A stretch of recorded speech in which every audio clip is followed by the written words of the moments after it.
The OPEC Secretary General, Mr. Al-Badri, joins me now here in Riyadh at the IEA-IEF-OPEC Symposium. Thank you so much for joining us. This is the 6th symposium, and indeed something very important, and you put a lot of effort into this. Why is this so important for all of the organizations? It is important because we really were talking about the mid-term, and we're talking about the long term.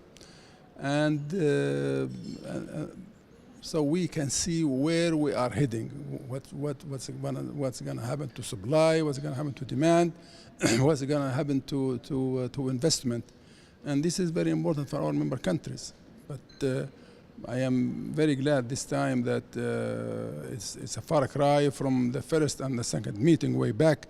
Now our numbers, they are not really that differ from each other. Yes, we encourage the difference because everybody has his own data, has his own decisions, has his own look into the way look into the future. But now we are not really far away. This meeting is also including some small companies, which is really also good to see how they are looking into the market, how they are looking into their future. So this meeting is really very quiet, very professional. There is no argument as such. And again, what we're getting from everybody too is, and like yourself, there's certainly concern about the environment at the moment and demand and supply. But there's general consensus that we're looking for a bit of an uptake in demand in the second half of the year, and I'm hearing that from many of these sources.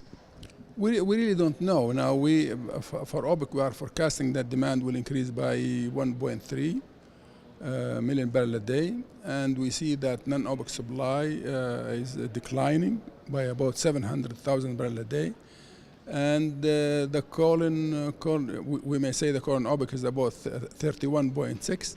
So that's good numbers. That's good numbers. Okay. Now some people, they are seeing that maybe this low price will affect demand, and it's not really the low price, but the economic growth, especially in China, the EU, and also in the United States. They are saying that the growth will be less, so demand will be less.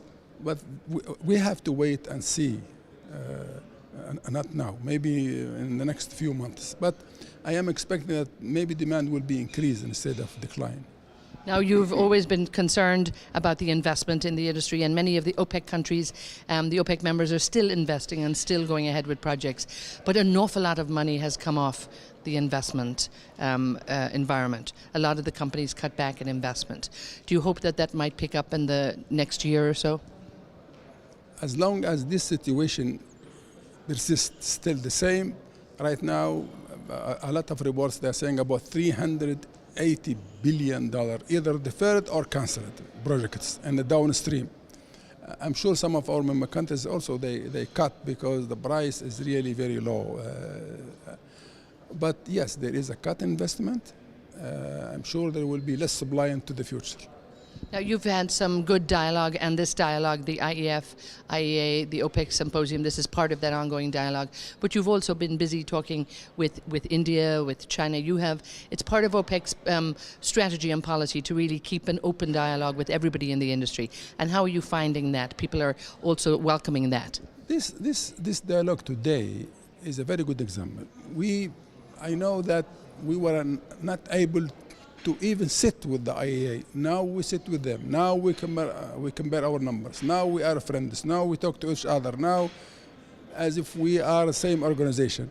Also, the same thing to India. We started talking to India. We would like India to know us, to know what we are thinking, to know that we have the supply that we can provide them. Also, we talked to China, the same thing for the last 2 years. And we've been talking to the EU for the last 7-8 years. Also the same thing. We know them. We are, telling them that you can depend on us. And a lot of people, of course, here today from all agencies, from companies, as you say, the analysts, all of that.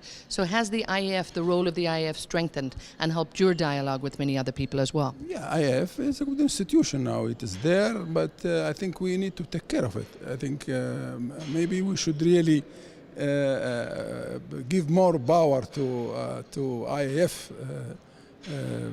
to have more studies, to have more communication, to have, it's a good institution that we get producer and consumer together. It's a good institution.